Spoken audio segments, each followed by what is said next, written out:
Assalamualaikum warahmatullahi wabarakatuh. Saya Desi Ludiani. Di video ini, saya akan merangkum 5 bab dalam mata kuliah Human Resource Management. Silahkan mendengarkan. Yang pertama, ada manajemen sumber daya manusia dan tantangan-tantangannya. Sumber daya manusia atau bisa disebut juga dengan MSDM adalah suatu ilmu atau cara bagaimana mengatur hubungan dan peranan sumber daya tenaga kerja yang dimiliki oleh individu secara efisien dan efektif. Manajemen sumber daya manusia juga menyangkut desain dan implementasi sistem perencanaan, penyusunan karyawan, pengembangan karyawan, pengelolaan karir, evaluasi kerja, kompensasi karyawan, dan hubungan ketenaga kerjaan yang baik. Dan ada pula tantangan dalam manajemen sumber daya manusia, yaitu 1. Tantangan lingkungan, 2. Tantangan organisasi, dan yang ketiga adalah tantangan individu. Dan yang kedua ada praktek manajemen sumber daya manusia. Para ahli telah mengkaji dengan seksama sistem dan praktek manajemen sumber daya manusia yang ada di perusahaan. Kemudian merumuskannya menjadi 7 sistem. Yang pertama ada internal career opportunities, yaitu mengacu pada penggunaan internal labor market untuk memenuhi kebutuhan hidup tenaga kerja perusahaan. Yang kedua, ada training system formal, mengacu pada pelatihan formal yang diberikan kepada karyawan. Dan yang ketiga, ada sistem penilaian kinerja yang didasarkan pada hasil kerja atau perilaku kerja. Yang keempat, ada profit sharing plan, yaitu pembagian hasil berupa material dan didasarkan pada kinerja organisasi dan dapat dilihat sebagai bagian integral dalam sistem MSDM strategi.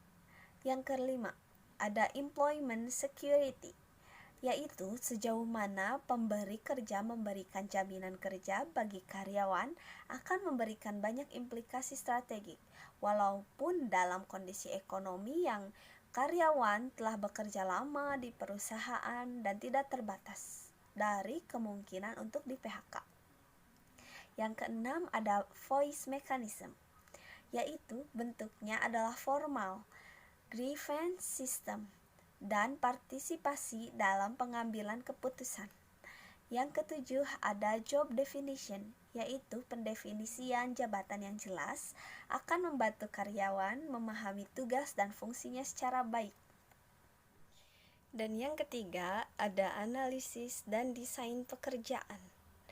Desain pekerjaan merupakan jembatan atau penghubung karyawan dengan organisasi. Tujuan desain pekerjaan secara umum adalah untuk penugasan kerja yang memenuhi kebutuhan perusahaan, teknologi, dan perilaku. Dengan demikian, dari sudut pandang personalia, desain pekerjaan sangat memengaruhi kualitas kehidupan kerja, di mana hal ini tercermin pada kepuasan kerja para karyawan. Dan juga ada analisis pekerjaan.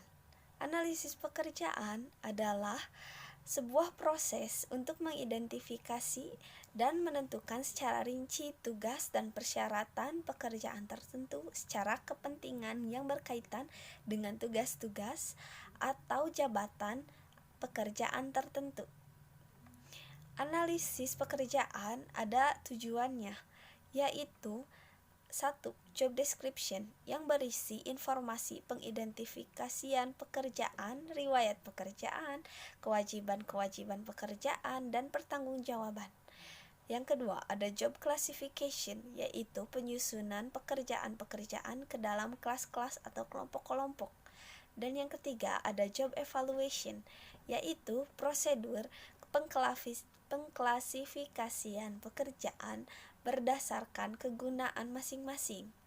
Yang keempat, ada job instruction, meliputi usaha-usaha untuk mengalokasikan dan menstrukturalisasikan kegiatan-kegiatan pekerjaan. Yang kelima, ada personal specification berupa penyusunan persyaratan-persyaratan atau tertentu bagi suatu pekerjaan.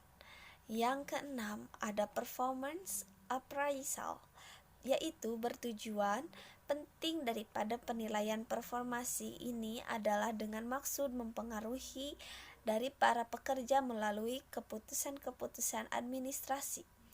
Yang ketujuh, worker training. Yang kedelapan, worker mobility, yaitu dinamika masuk keluarnya seseorang dalam posisi-posisi atau pekerjaan-pekerjaan tertentu. Yang kesembilan, ada efisiensi, yaitu mencakup penggabungan proses pekerja yang optimal dan rancangan keamanan dari peralatan dan fasilitas. Yang kesepuluh, ada safety, yaitu perhatiannya diarahkan pada identifikasi dan peniadaan perilaku-perilaku kerja yang tidak aman. Yang ke-11 ada human resource planning, yaitu kegiatan antisipasi dan reaktif melalui suatu organisasi untuk memastikan organisasi tersebut memiliki jumlah dan macam orang pada tempat dan tepat yang sama. Yang ke-12 legal, yaitu aturan-aturan dan ketentuan-ketentuan lainnya yang berkaitan dengan organisasi. Yang keempat, ada perencanaan sumber daya manusia atau human resource planning. Dalam human resource planning, proses sistematis untuk mencocokkan pasokan karyawan internal dan eksternal dengan lowongan-lowongan pekerjaan yang diperkirakan muncul dalam organisasi sepanjang periode waktu tertentu. Perencanaan sumber daya manusia mempunyai dua komponen, yaitu tuntutan dan ketersediaan. Dalam rangka meramalkan ketersediaan, manajemen sumber daya manusia mengamati sumber-sumber internal dan sumber-sumber eksternal. Ketika kebutuhan dan ketersediaan karyawan telah dianalisis, maka perusahaan dapat menentukan apakah perusahaan tersebut mengalami kelebihan atau kekurangan karyawan. Kondisi-kondisi yang dapat berubah dapat memengaruhi perusahaan secara keseluruhan, dan demikian dibutuhkan modifikasi peramalan yang ekstensif. Dan yang terakhir atau yang kelima ada rekrutmen sumber daya manusia. Perencanaan kepegawaian menentukan jumlah karyawan yang dibutuhkan dan juga tidak akan efektif kecuali karyawan yang baik telah direkrut. Proses memperoleh pelamar-pelamar yang berminat disebut dengan rekrutmen. Prosedur seleksi karyawan yang efektif tergantung pada proses rekrutmen. Kandidat-kandidat yang menonjol tidak akan dapat diseleksi bila mereka tidak termasuk dalam kumpulan pelamar.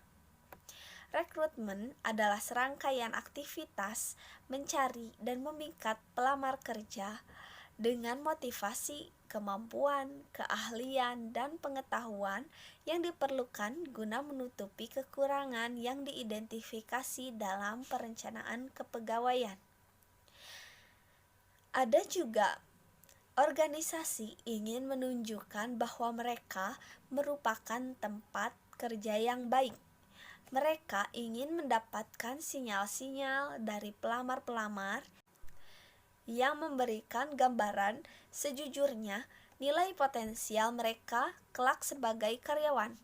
Faktor-faktor yang mempengaruhi pilihan pekerjaan. 1. Faktor objektif, yaitu sebagai gaji, bentuk pekerjaan, peluang promosi, lokasi kerja, dan lain-lain.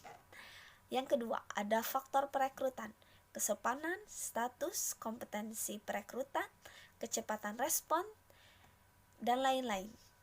Ada juga faktor subjektif, yaitu kecocokan, kepribadian, dan nilai-nilai pelamar dengan nilai-nilai misi, citra, kultur, dan budaya organisasi. Terima kasih telah menonton video saya. Wassalamualaikum warahmatullahi wabarakatuh.